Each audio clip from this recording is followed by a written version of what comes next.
El cardenal Baltasar Porras consideró este lunes que la elección primaria de la oposición es un acto de expresión popular, por lo cual su realización no debería generar ningún tipo de conflictos.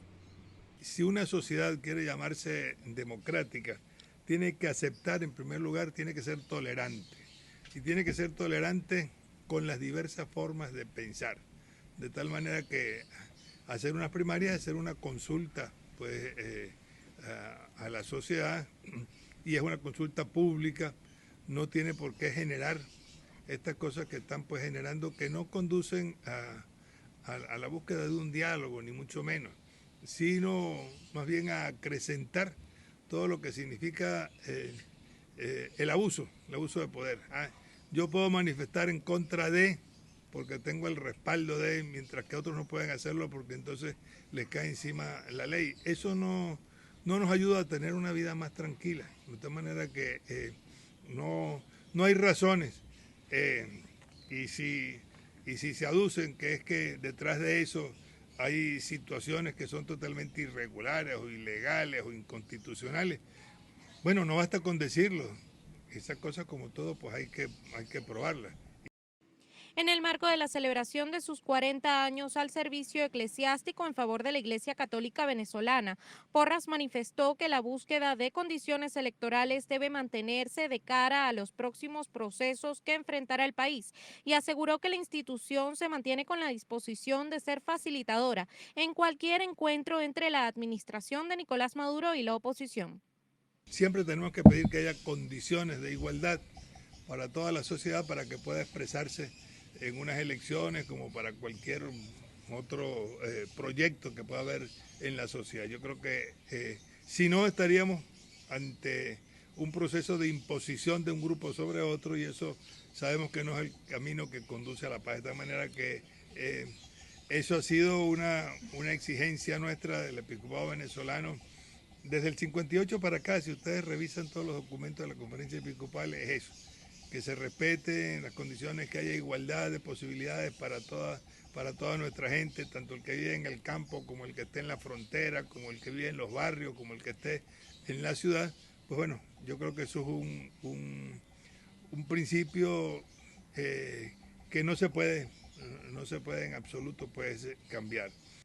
Asimismo, el arzobispo metropolitano de Caracas se refirió al proceso de canonización que actualmente lleva a cabo la Iglesia venezolana en torno al beato José Gregorio Hernández e indicó que en estos momentos hay un segundo posible milagro sobre la causa.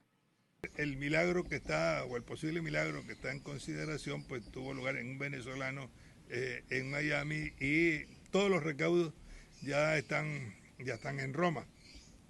Ha sido un poco lento todo porque además, como fue en Miami, está parte en castellano, parte en inglés y parte en italiano.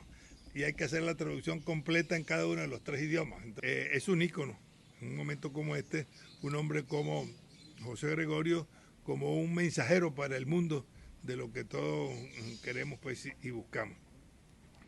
Porras aseveró que durante las próximas semanas se podrían conocer nuevos avances acerca de este nuevo milagro necesario para la canonización del beato. Desde Caracas, Venezuela, Irene Mejías.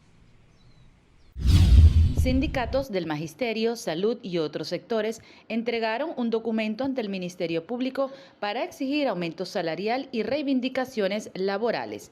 Nosotros el 20 vamos a cumplir 550 días sin ajuste del salario mínimo. Todas las tablas están formuladas sobre la base del salario mínimo. Están muy cerca del salario mínimo porque con el instructivo NAPRE aplanaron las tablas, no se están cumpliendo las convenciones colectivas, están todas están descontinuadas, no se está discutiendo nuevas convenciones colectivas, se viola el derecho a la negociación colectiva, convenio 98 de la OIT, y tampoco se protege el salario, convenio 95 de la OIT, Constitución Nacional de Venezuela y el decreto ley del trabajo, las trabajadoras y los trabajadores de Venezuela. Y estamos demandando libertad sindical. Nosotros exigimos que se deje de perseguir a los trabajadores y a los dirigentes sindicales y sociales que luchan por sus derechos, por los derechos sociales. Nosotros demandamos que todos los que están detenidos deben ser liberados. Demandamos que los que están bajo medidas cautelares deben recibir libertad plena para que puedan volver a su actividad sindical y social. Y nosotros estamos demandando la libertad de los que están detenidos y todos los que han sido judicializados con la ley del terrorismo, por ejemplo, que debería ser derogada. Efectivamente estuve la semana pasada tratando de introducir la denuncia por el amedrentamiento, las amenazas y la persecución del CUPAS, donde nos persiguen, nos toman fotos y nos intimidan. También nos dicen, se ponen el teléfono en el oído y dicen, hay que sacar estos 4 pelagatos de la calle. Esos son órdenes de arriba. Puede pasarle igual que le pasaron a los que están ahorita detenidos. Y con unos golpecitos la podemos hacer hablar. También me dirigí hacia la Defensoría del Pueblo, donde sí me aceptaron esa denuncia, donde me dijeron que sí, que había que denunciarlo, porque que controlen a sus locos, del CUPAS, porque la protesta de nosotros es irrestrictamente pacífica. En el sector universitario, el profesor que más gana, de más alto escalafón, con toda la dedicación completa, son $16. Eso es absolutamente inaguantable. Nuestra exigencia es clara: salario y pensiones dignas, respeto a la negociación colectiva. El circular 2792 y el instructivo NAPRE derogó todas las contrataciones colectivas. Mientras eso ocurre, tampoco se reabre ninguna discusión con los sectores. Y en tercer lugar, respeto a la libertad sindical. Los dirigentes sindicales aseguran que continuarán en la calle hasta obtener respuestas a sus exigencias. Debido a las operaciones militares que se desarrollan en el estado Amazonas de Venezuela, la Defensoría del Pueblo de Colombia alertó sobre el inminente desplazamiento desde esa región hacia el departamento de Guainía, por lo que pidió al gobierno implementar acciones de contingencia. La Defensoría del Pueblo hace varios meses había advertido los riesgos que corre la población civil en medio de los operativos militares venezolanos contra la minería ilegal en el sector Cacique del Parque Nacional Yapacana, en el país vecino. Esta semana se presentó una aparente confrontación entre el ejército de Venezuela y civiles dedicados a la extracción ilícita en esta zona y deja como resultado preliminar 6 personas heridas y 2 fallecidas de origen colombiano y venezolano. Nuestro equipo de funcionarios de la Regional Guainía ha brindado todo el acompañamiento a la población con el fin de garantizar la atención médica de quienes se han trasladado hacia la ciudad de Inírida debido a la cercanía al lugar de los hechos. Para ello, se han iniciado trámites de solicitud de refugio, así como el permiso de ingreso y permanencia de los ciudadanos del vecino país y sus acompañantes durante su proceso de atención. Además, el equipo de nuestra Regional Guainía participa en 2 puntos de caracterización que fueron instalados por la administración municipal, en el que se verificará las condiciones de las personas que ingresen a la ciudad. Reitero el llamado a las entidades del nivel nacional y local para que formulen planes de contingencia y de alistamiento institucional de cara a un posible retorno masivo de la población en alta condición de vulnerabilidad, incluidas mujeres gestantes y niños y niñas, así como de población con necesidades especiales de atención en salud. Por último, solicito al Ministerio de Relaciones Exteriores se ha informado el número de connacionales afectados por estos hechos e incluir en la agenda binacional con Venezuela el abordaje integral de esta situación dada en frontera con el departamento de Guainía. La advertencia de la Defensoría del Pueblo de Colombia se debe a que con el paso de las horas podría aumentar el número de afectados. En Bogotá, Miguel Cardosa, BPI TV.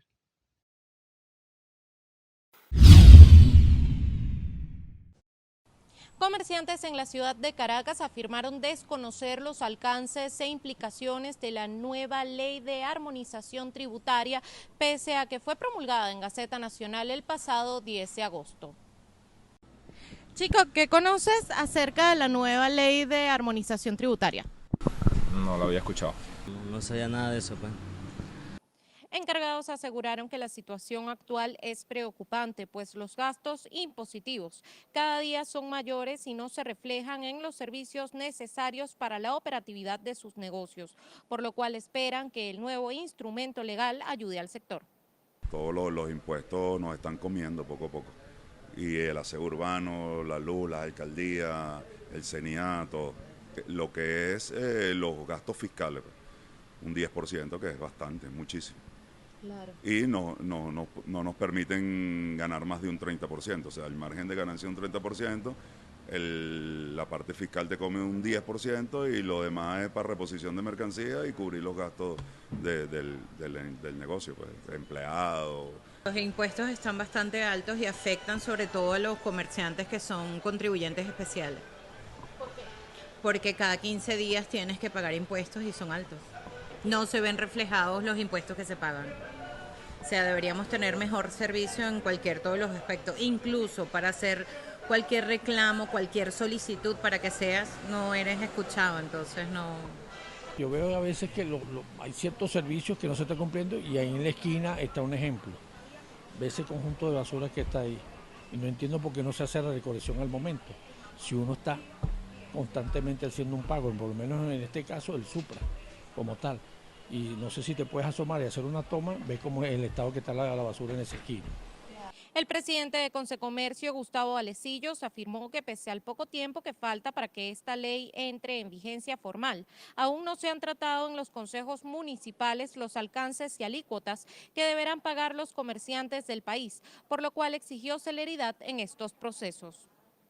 El hecho más importante que vemos de la aplicación de esta ley es que en conjunto, de manera conjunta, todos los sectores trabajemos, poner los recursos humanos y de cualquier otro tipo que podamos nosotros aportar para que la base tributaria crezca. Siempre lo hemos dicho, si hacemos una base tributaria amplia, vamos a pagar menos, bastantes, y no unos pocos manteniendo un municipio. Unas buenas tasas, unas tasas entendibles, pagables, pueden traer a la formalidad algunos negocios que se habían informalizado o que habían cerrado. Y los nuevos emprendedores que no tengan miedo de formalizarse e inscribirse en la solicitud de permisos de actividades económicas.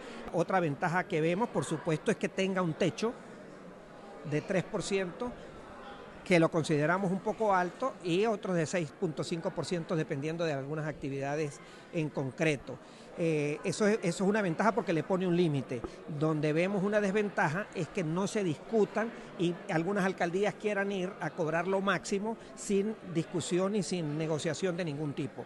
Pero es una ventaja pues que tenga un límite porque vino a poner un poquito de orden en la gestación pues, de impuestos a nivel municipal que estaban surgiendo pues, por la falta de recursos de los mismos. El texto aprobado por el Parlamento 2020 le pone límites a las tasas y alícuotas, pero supedita a su control a un consejo liderado por el gobierno central. Expertos aseguran que la principal causa de la voracidad fiscal es la reducción del situado constitucional a los estados y municipios, algo que la ley obvia y no corrige. Esto va a implicar, sin duda alguna, una disminución de la presión tributaria para el sector empresarial, pero va a generar un déficit de ingresos tributarios para los estados de los municipios. En la fotografía más amplia vamos a ver que ese conjunto de disminución de presión fiscal en muchos contribuyentes va a impactar la finanza de los estados y municipios. Aunque estamos resolviendo realidades de sectores empresariales, hay que hacerlo. Fue una solicitud de los sectores gremiales y yo creo que nos muestra que hay un espacio importante de interacción para los sectores gremiales. No debemos renunciar a tener una proactividad, a ser propositivos con relación a ese tipo de temas, pero también debemos proponer soluciones en el otro sentido, porque no se ha resuelto el tema de las finanzas estatales y municipales y con ello no se ha resuelto el tema de la deficiencia en los servicios públicos estatales y municipales. Expertos han asegurado que el tema más importante a tratar en estos momentos es hacer un inventario acerca de las ordenanzas y leyes que pudieran contravenir esta nueva normativa legal para de esta manera hacer las reformas necesarias para su aplicación. Desde Caracas, Venezuela, Irene Mejías. La administración de Nicolás Maduro denunció la presunta ronda de licitación de bloques petrolíferos en áreas marítimas que se encuentran dentro de la zona en disputa con Guyana. Se trata de un territorio de 160.000 kilómetros cuadrados. En un comunicado, el oficialismo calificó de ilegal la acción de Guyana debido a que aún no posee derechos soberanos sobre estas áreas marítimas y, en consecuencia, cualquier cualquier acción en sus límites es violatoria del derecho internacional, mientras no sean llevadas a cabo a través de un acuerdo con Venezuela. Así lo detalla la misiva. El oficialismo considera inaceptable el proceso y aseguró que cualquier concesión ilícita y arbitraria que otorgue Guyana en la zona en disputa viola los derechos de Venezuela. Además, advirtió que las acciones del gobierno de Guyana no generarán ningún tipo de derechos a los terceros que participen en dicho proceso. Actualmente, Venezuela prepara la defensa que debe presentar ante la Corte Internacional de Justicia luego de que en abril pasado esta instancia declarara que tiene jurisdicción para pronunciarse sobre la pugna entre Venezuela y Guyana y rechazará los argumentos presentados por la administración de Maduro, que pretendía mantener el asunto fuera de la Corte. La propuesta de dolarización que lanzó el candidato argentino a la presidencia Javier Milei ha revivido el debate en la región. Si bien algunos países ya cuentan con la moneda circulando en su economía, las políticas a nivel regional no están del todo establecidas. La dolarización de Latinoamérica inició en Panamá, un país que adoptó el dólar estadounidense como moneda oficial desde 1904, luego de su separación con Colombia. Esta decisión le ha permitido a Panamá disfrutar de una economía estable, con baja inflación, créditos accesibles y comercio dinámico, sin depender de un banco central ni de políticas monetarias. Sin embargo, también le ha restado flexibilidad para ajustar sus exportaciones. Además, Panamá ha mantenido su propia moneda, el balboa, que circula en forma de monedas equivalentes al dólar, pero con una oferta limitada. A Panamá le siguió Ecuador en una medida drástica que buscó frenar la hiperinflación y la crisis económica de finales del siglo XX. Al adoptar el dólar como moneda oficial, Ecuador renunció a su soberanía monetaria y se sometió a las condiciones del mercado internacional. Sin embargo, esta decisión también trajo beneficios como la estabilidad de precios, el aumento de la confianza de los inversionistas y el acceso a créditos más baratos. Sin embargo, algunos expertos consideran que Ecuador aún debe avanzar en la consolidación de su sistema financiero y eliminar el riesgo de que el Banco Central emita dinero sin respaldo. En el caso de El Salvador, el dólar empezó a circular desde el 1 de enero del 2001 junto con el colón salvadoreño, cuyo cambio quedó fijado en 8.75 unidades por dólar hasta que acabó por desaparecer. El sistema bancario convirtió todas las cuentas a dólar y se retiró la moneda local. La economía cubana se enfrenta por su parte a una creciente dolarización que amenaza su estabilidad y soberanía.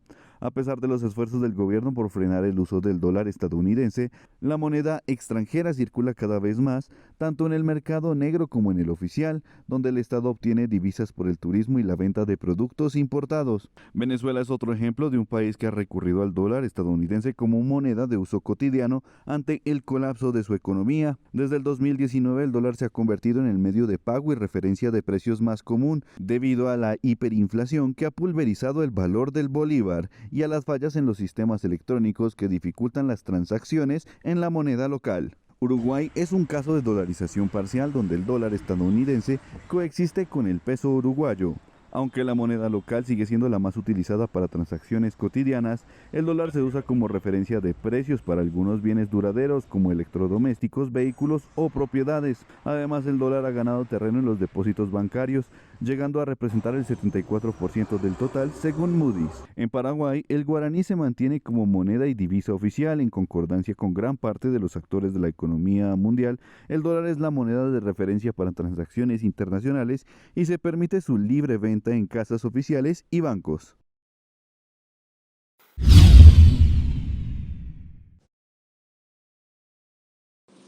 La Misión Internacional Independiente de Determinación de Hechos para Venezuela de las Naciones Unidas alertó que el aparato represor del Estado se ha vuelto más selectivo contra la disidencia política y civil. Lo que el informe describe es que hay una disminución aparente de las formas más violentas de represión que conocimos en el pasado, mientras se desarrollan más y más aquellas formas solapadas, aparentemente más tranquilas, pero que asfixian la capacidad de expresión en el espacio público.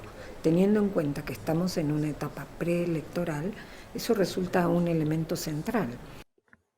La misión tiene motivos razonables para creer que los demás mecanismos de represión documentados en el capítulo 4 de este informe contribuyen a la política del Estado de silenciar, desalentar y sofocar la oposición real o percibida al gobierno del presidente Maduro. Las investigaciones de la misión han permitido construir un panorama de los métodos de represión, entre comillas, duros y blandos, desplegados en la República Bolivariana de Venezuela, contra opositores reales o percibidos como tales.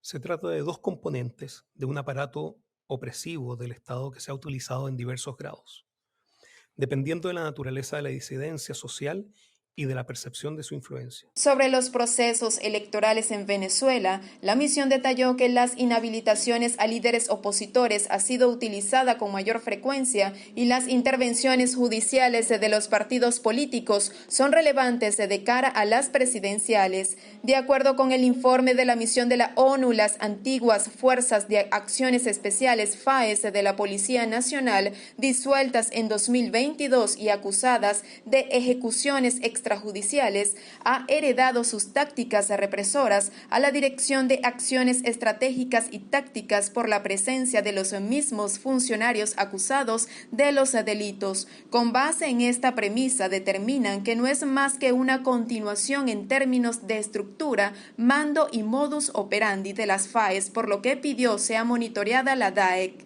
El informe de la misión de la ONU concluye que hay motivos razonables para creer que se cometieron 5 privaciones arbitrarias de la vida, 14 desapariciones forzadas de corta duración y 58 detenciones arbitrarias cometidas entre enero de 2020 y agosto de 2023. También documentaron 28 casos de tortura y otros tratos crueles, inhumanos o degradantes contra personas detenidas, incluidos 19 casos de uso de violencia sexual y de género contra hombres y mujeres.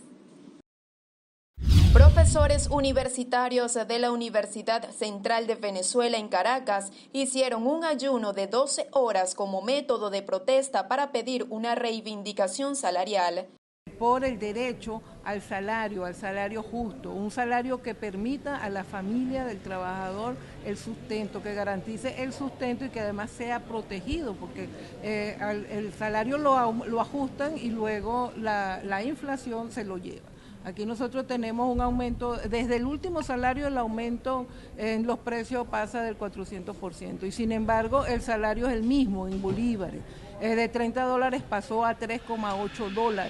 Y el Estado sí tiene recursos para ajustar los salarios. Lo que no hay es la voluntad política. Estamos haciendo un ayuno de 12 horas, que es el ayuno que la mitad de la población venezolana hace todos los días, y eso también es un resultado de una investigación de los universitarios. Todos los días el 50% de los venezolanos se salta una comida, y eso es un ayuno. Yo voy a desayunar y voy a cenar. Me estoy saltando el almuerzo, me estoy saltando una comida. 2/3 de la población no tiene acceso a comida saludable, es decir, lo que llegan a comer no se corresponde con una comida balanceada. Hay desnutrición y hay malnutrición. Ya nosotros no tenemos nada que perder y nos estamos jugando todo para lograr conseguir un salario digno. Esto no significa que nosotros, como dice, ay no, mira que están haciendo terrorismo. No, no es terrorismo, es necesidad. Aquí los trabajadores tienen una gran necesidad, no tenemos salario desde hace mucho tiempo, ya llevamos 550 días, estamos completando hoy sin un aumento de salario, mientras la inflación va cabalgando, el dólar cada día aumenta más y sin embargo el Estado no se digna a revisar los salarios y a darnos un salario justo, un salario digno para vivir, que eso es lo que nosotros estamos pidiendo. Y más allá del salario, la estabilidad social que antes tenían los trabajadores venezolanos no la tenemos. El sector universitario aseguró que continuará ejerciendo acciones de protesta hasta que las autoridades competentes solucionen sus peticiones. Entre el 27 y el 29 de septiembre se desarrollará en Caracas una macrorueda de negocios entre aproximadamente 600 empresarios de Colombia y Venezuela, según informó el ministro de Industria, Comercio y Turismo de Colombia, Germán Umaña Mendoza. Este encuentro se realiza al cumplirse el primer año de la reactivación comercial entre ambos países y el cual contará con el apoyo del Banco de Desarrollo para América Latina y Bancoex. Los empresarios tendrán la oportunidad de conocer la oferta venezolana y concertar negocios durante las citas 1 a 1 que se han programado. De acuerdo a la información oficial, una de las finalidades del evento es visibilizar a Venezuela como parte de la estrategia del gobierno colombiano de promover que se invierta en el país y el comercio binacional se reactive. De acuerdo con cifras del Departamento Administrativo Nacional de Estadística, DANE, las exportaciones totales de Colombia hacia Venezuela alcanzaron los $632 millones el año pasado, cifra que espera sea muy superior al cierre de este año. En Bogotá, Miguel Cardosa, BPI TV.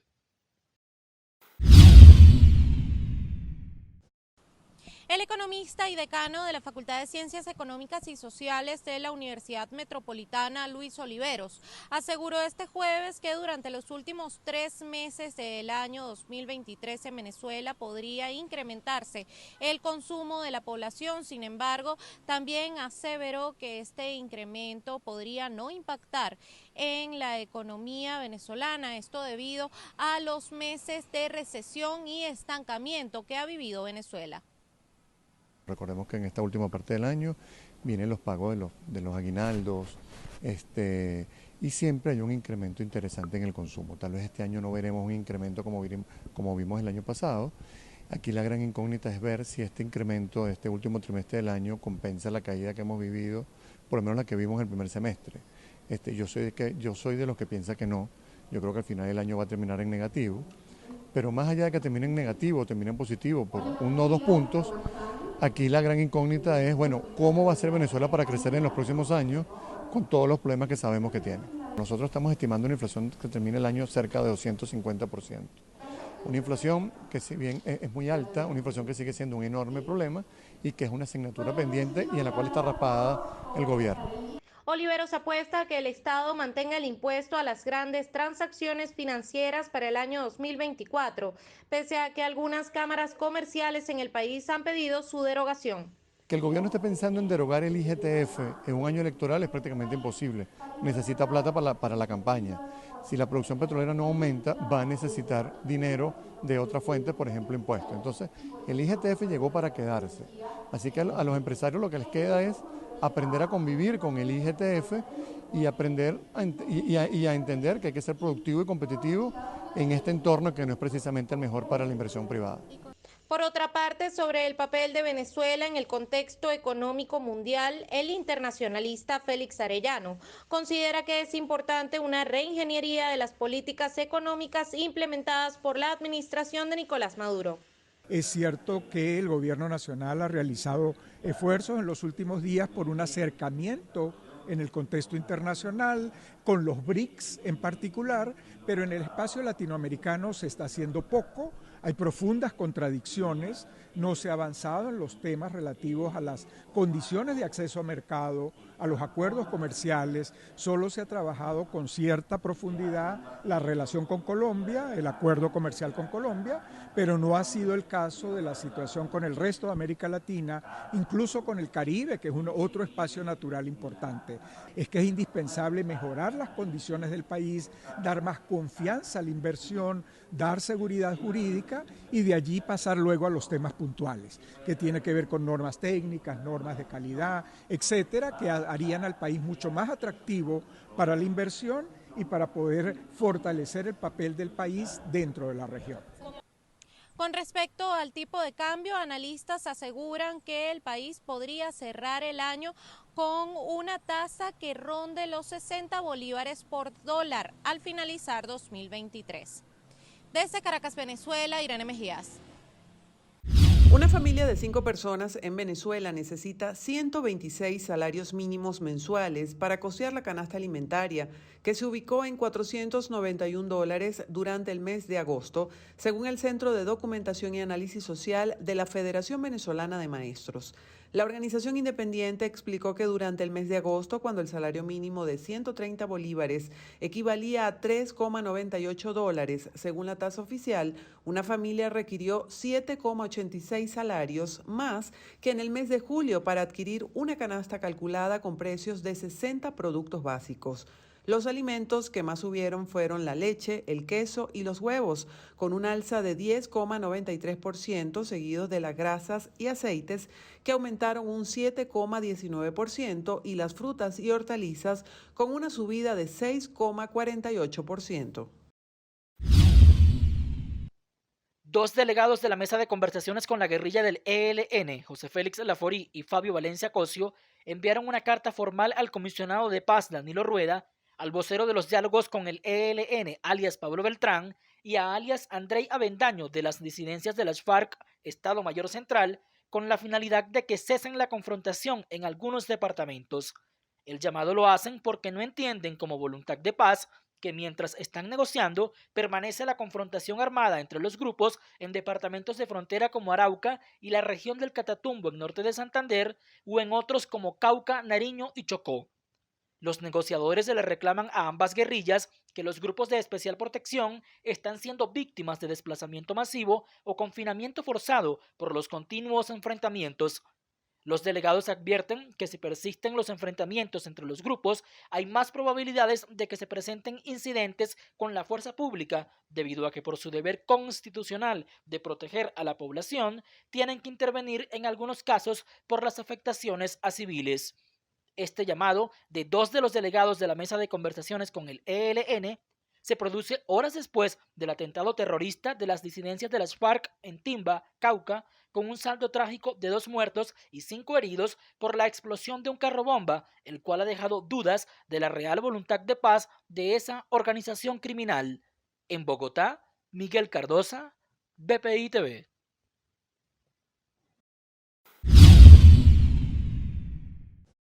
El Consejo Nacional Electoral de Venezuela ofició asistencia técnica y constitucional para la realización de la primaria de la oposición del próximo 22 de octubre. Como poder electoral, decidió por unanimidad proporcionar servicio técnico integral, constitucional y legales a la solicitud realizada por la organización con fines políticos agrupada en la denominada Plataforma Unitaria, conforme lo dispuesto en los artículos 292, 293 de la Constitución de la República Bolivariana de Venezuela, artículo 2 y 33 de la Ley Orgánica del Poder Electoral y cuarto de la Ley Orgánica de Procesos Electorales. El rector del Poder Electoral también convocó a Jesús María Casal, presidente de la Comisión Nacional de la Primaria, a reuniones para organizar los comicios. Amoroso señaló que en junio el órgano electoral recibió una comunicación suscrita por Casal en la que el opositor solicitó asistencia técnica para la organización de las elecciones primarias de la plataforma unitaria. No obstante, poco después, los rectores del CNE renunciaron a sus cargos y la oposición manifestó que en esas circunstancias optaba por organizar los comicios internos sin apoyo del organismo. El pasado 24 de agosto, la Asamblea Nacional electa en el 2020 nombró una nueva directiva, con Elvis Amoroso a la cabeza. Según el Observatorio Venezolano de Prisiones, 118 privados de libertad provenientes del centro penitenciario de Aragua, mejor conocido como Tocorón, llegaron la noche de este jueves a la cárcel David Viloria, conocida como Uribana, en el estado Lara. De acuerdo a la información aportada por la ONG, se espera que en las próximas horas sean trasladados 182 reclusos o más para un total de 300 privados de libertad que serán distribuidos en los penales de esta región del centro occidente del país. También se espera que el Ministerio para el Servicio Penitenciario ofrezca un balance oficial sobre la distribución de los reclusos en las cárceles. Es de recordar que el Ministerio de Interior y Justicia en Venezuela ejecutó la intervención de la cárcel de Tocorón a través de la operación denominada Liberación Cacique Guaycaipuro, con el fin de desarticular bandas criminales que operaban en este recinto penitenciario. Hasta la fecha se desconoce el paradero de Héctor Guerrero, alias El Niño, quien mantenía el control del penal y además es señalado de ser el líder de la banda Tren de Aragua. Quien les reportó desde el estado Lara, Venezuela, Génesis Colmenares. Un nuevo atentado terrorista sacudió el suroccidente de Colombia. Un carro bomba estalló cerca a la estación de policía del corregimiento Potrerito, en el municipio de Jamundí, a 34 kilómetros de Cali, departamento del Valle del Cauca. El hecho dejó 10 heridos y cuantiosos daños materiales en viviendas de la zona. La explosión provocó vidrios rotos y afectaciones en general. Por lo fuerte del estallido, varias puertas se abrieron y además de los heridos, los vecinos, en medio del desespero, gritaban y reportaron dolores de cabeza y algunos hasta cuadros de vómito. Una organización criminal pretende doblegar al Estado. Y entonces acude, como lo ha hecho también en la mañana de hoy, al atentado terrorista, a la instalación de carrobombas, que son acciones dirigidas contra la comunidad. El carro, acondicionado con 150 kilos de explosivos, había sido robado hace 3 meses y fue dejado en el lugar por 12 sujetos que las autoridades presumen son integrantes de las disidencias de las FARC.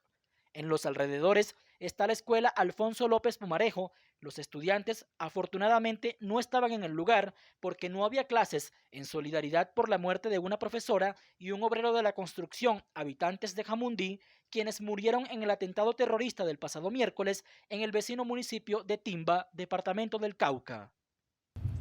Hace años si tuvieron ideales, y hoy se asocian más a las prácticas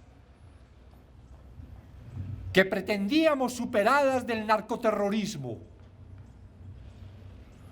Organizaciones vinculadas, organizaciones activas en el narcotráfico, en las finanzas criminales. Gustavo Petro dijo que este tipo de hechos son en retaliación por acciones de la fuerza pública, mientras que la gobernadora del Valle del Cauca, Clara Luz Roldán, calificó de cobarde la escalada de atentados y reprochó que los terroristas busquen afectar a la población civil. Por información que permita la captura de los responsables del hecho criminal, ofrecen hasta 70 millones de pesos. En Bogotá, Miguel Cardosa, BPI TV.